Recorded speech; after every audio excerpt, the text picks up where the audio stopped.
ৰান্ধনিৰ বাঢ়িব, টিউটৰৰ বাঢ়িব আৰু আমাৰ প্ৰাদেশিকৰণৰ সমস্যাও বহু পৰিমাণে লাঘব বাঢ়িব, টিউটৰৰ দৰমহা বাঢ়িব, বাঢ়িব, সহায়িকাৰ বাঢ়িব, ৰান্ধনিৰ বাঢ়িব, টিউটৰৰ বাঢ়িব আৰু আমাৰ প্ৰাদেশিকৰণৰ সমস্যাও বহু পৰিমাণে লাঘব নতুনকৈ আৰু প্ৰাদেশিকৰণ হ'ব।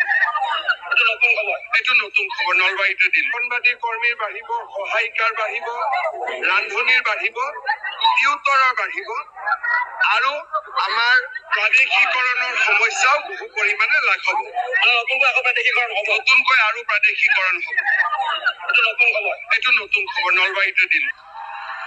আশা কৰ্মী দৰমহা বাঢ়িব, ৰান্ধনী দৰমহা বাঢ়িব, অংগনবাদী দৰমহা বাঢ়িব, টিউটৰৰ দৰমহা বাঢ়িব আৰু বিদ্যালয়বিলাকৰ প্ৰাদেশিকৰণৰ কাম আমি হাতত ল'ম আৰু জীৱিকা সখী বাইদেউবিলাককো 10,000 দিওঁতে আৰু নতুন পুৰস্কাৰ দিম। ৰখি থাকিলে হ'ল, অলপ ডাউটত থাকিলে হ'ল কি দিব বুলি। ঠিক আছে শ্ৰদ্ধা ৰাইজ, এই 5 বছৰত অসমত যিমান সমস্যা আছিলে মই শেষ কৰাৰ বাবে চেষ্টা কৰিছো।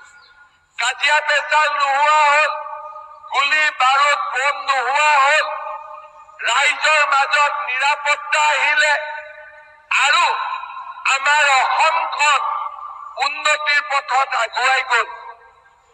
শ্ৰদ্ধাৰ ৰাইজ, 1 অক্টোবৰৰ পৰা আশা কৰ্মীৰো দৰমহা বাঢ়িব। আশা কৰ্মী আচ্ছা, জীৱিকা সখীটো মই বেলেগ কৰি কম, তই অলপ এতিয়া।